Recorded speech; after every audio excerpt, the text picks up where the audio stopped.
yang masuk surga sendirian. Gak bisa. Makanya Allah mengatakan ku anfusakum wa ahlikum nar. Jaga diri tapi keluarga juga. Gak boleh masuk surga sendirian.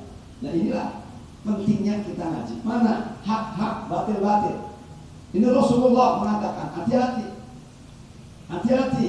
Nanti akhir zaman akan muncul kelompok muda yang sebentar-sebentar mengatakan khairul bariyah. Oh ini gak sesuai, ini gak baik. Tidak sesuai dengan Quran, tidak sesuai dengan hadis. Tapi iman mereka gak sampai tenggorokan. Kalau tenggorokan gak nyampe berarti cuma di ujung lidah. Yang dahsyat Rasulullah mengatakan ketemu bunuh aja.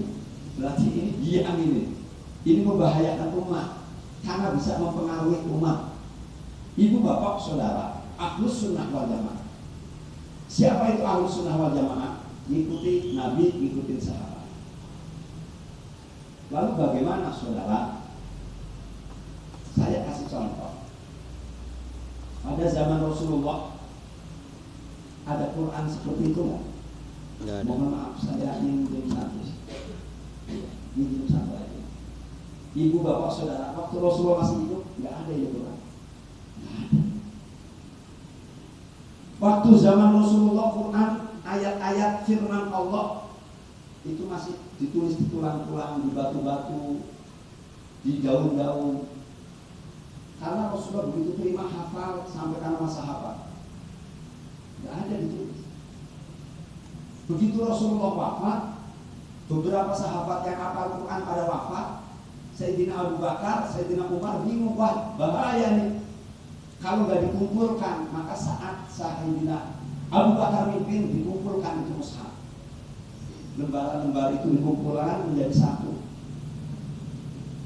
Begitu pergantian Sayyidina Abu Bakar wafat, Sayyidina Umar memimpin, itu semakin banyak lagi sahabat yang hafal Quran meninggal. Kekhawatiran semakin dahsyat. Maka ketika Sayyidina Utsman itu memimpin, dikumpulkan menjadi satu mushaf, disebut mushaf Utsman. Belum seperti ini. Tulisannya masih Arab, full Arab, gundul-gundul. Nggak ada titiknya. Jangankan fathah, dhamma, titik aja nggak ada. Yang bisa baca siapa? Ya yang udah hafal.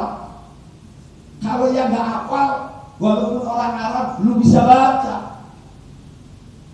Maka ada usulan untuk diberi titik. Bak titiknya di bawah satu, di bawah dua jadi ya, lompat naik ke atas jadi fa, hilang satu jadi nun, titik tiga fa. Itu. Oh ternyata begitu mulai Islam berkembang di luar Arab, mereka kebingungan. Alif, lam, ha, mim, dal. Lam, lam, ha. Ini bacanya apa? Alhamdulillah atau alhamdulillah atau alhamdulillah atau alhamdulillah. Bingung. Maka ada usulan untuk membuat harokat.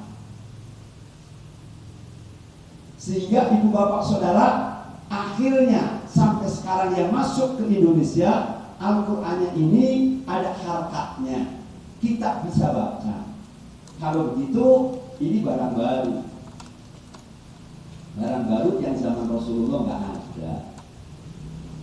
Barang baru itu yang disebut dengan bid'ah. Kalau begitu tidak semua bid'ah dolalah. Tidak semua bid'ah itu sesat. Bid'ah itu mengikuti hukum fikih. Ada yang bid'ah wajibah, bid'ah ibah, ada yang wajib, ada yang sunnah, dan seterusnya, bahkan ada yang haram. Sekali lagi, bid'ah itu sesuatu yang baru, yang zaman Rasulullah ada, sekarang diada-adain. Nah, saya tanya, ini Quran barang baru atau zaman Rasulullah ada? Zaman Rasulullah ada atau baru ada? Baru ada. Berarti ini bid'ah bukan? Bid'ah. Bid'ah, cuma bid'ahnya wajibah. Wajib, kalau nggak ada begini mana ada di antara kita yang bisa baca. Maka bid'ah ada yang dolalah, ada yang hasanah. Tidak semua bid'ah dolalah, tunggu dulu. Wah itu bid'ah sesat. Kenapa? Karena zaman Rasulullah nggak ada. Yang ngomong juga bid'ah. Emang yang ngomong zaman Rasulullah lahir. Nah kalau semua bid'ah dolalah, lu juga dolalah, kau juga masuk neraka dong. Tunggu dulu, kalau bicara bid'ah ada bagiannya, itu Ahlus Sunnah wal Jamaah. Ini kita masuk kepada akidah. Sholat tarawih zaman Rasulullah nggak ada jamaah dari tanggal 1 sampai menjelang Lebaran tanggal 1 Syawal, nggak ada. Itu kan putuskan itu zaman Sayyidina Umar bin Khattab. Bahkan zaman Sayyidina Umar itu di Mekah sholat tarawih itu dibagi dua, yang laki sendiri, yang perempuan sendiri, yang imamin sendiri. Berbaur, ada saudara.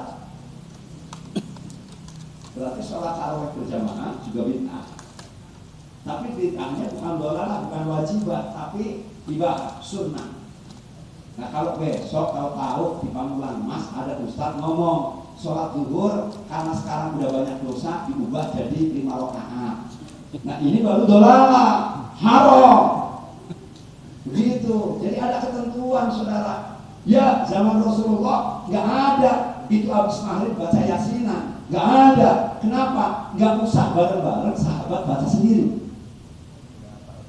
Udah apa? Nah sekarang kalau nggak bareng-bareng nggak baca, nggak bareng-bareng lama hafalnya. Oh nggak boleh. Kalau yasin boleh, yasinan nggak boleh. Kalau tahlil boleh, tahlilan nggak boleh. Ini kata mereka. Ada anak muda nyeletuk, oh begitu Ustaz. Kalau begitu, kalau celana boleh, tapi kalau celanaan nggak boleh. Ya sudah, saya telanjang aja. Nggak begitu juga. Tapi inilah persoalan usul dan furu. Oleh karenanya ibu bapak saudara, akidah Ahlus Sunnah wal Jamaah. Sekali lagi, akidah Ahlus Sunnah wal Jamaah. Yang pertama, ciri-cirinya. Yang pertama, dia mengakui rukun iman 6. Jadi kalau besok ada orang Islam ngaku rukun imannya 5, nah, bukan Ahlus Sunnah. Rukun imannya 6. Antuk minu billah wa malaikatihi wa kutubihi wa rusulihi wal yaumil akhir wa biqadri khair wa syarr. Pokoknya itu enggak berubah. Ini cirinya. Rukun Islamnya 5. Syahadat, sholat, puasa, zakat, haji. Ada di nomor 3 ini diubah. Ada yang satunya itu zakat dulu baru sholat. Itu gak ada masalah karena hadisnya 2. Dua-duanya benar. Tapi intinya rukun Islamnya 5. Syahadat. Oh ada yang rukun imannya, rukun Islamnya 5, tapi 1 gak syahadat. Ya bukan Ahlus Sunnah. Ini kita mulai melihat ciri-ciri. Kemudian ibu bapak saudara, jadi kalau saya mau menerangin ciri-ciri Ahlus Sunnah, jumlahnya ciri-ciri Ahlus Sunnah itu 101 ciri-ciri. Itu tadi baru 2. Selanjutnya ibu bapak saudara, ciri-ciri Ahlus Sunnah, mahabbatullah, cinta kepada Allah. Jadi kalau ada orang ngaku Ahlus Sunnah tapi nggak cinta sama Allah, bukan Ahlus Sunnah. Ciri-ciri Ahlus Sunnah selanjutnya mahabbatul Rasul, cinta kepada Rasul, lebih cinta lagi kepada Rasulullah Shallallahu Alaihi Wasallam. Jadi peringatan Maulid Nabi itu bentuk realisasi dari cinta. Jadi kalau besok ada kelompok peringatan Maulid, bukan Ahlus Sunnah. Ciri Ahlus Sunnah, cinta Rasul. Peringatan Maulid bagian dari realisasi mencintai Rasulullah. Jujur aja ibu bapak saudara, ibu punya anak lahir 1 tahun, dirayakan ulang tahunnya. Tahun kedua dirayakan. Nah saya nanya, emang anak ibu umur 2 tahun, 3 tahun, 4 tahun sudah punya jasa? Enggak kok. Ibu punya anak umur 5 tahun, diadakan acara ulang tahun hari kelahirannya. Emang anak ibu sudah jamin ibu masuk surga? Belum kok. Loh kalau Rasulullah saudara jasanya banyak, bahkan beliau menjamin surga untuk kita. Wajar kalau kita memperingati Maulid Nabi. Maulid Nabi dipersoalkan, ulang tahun anak orang kagak dipersoalkan.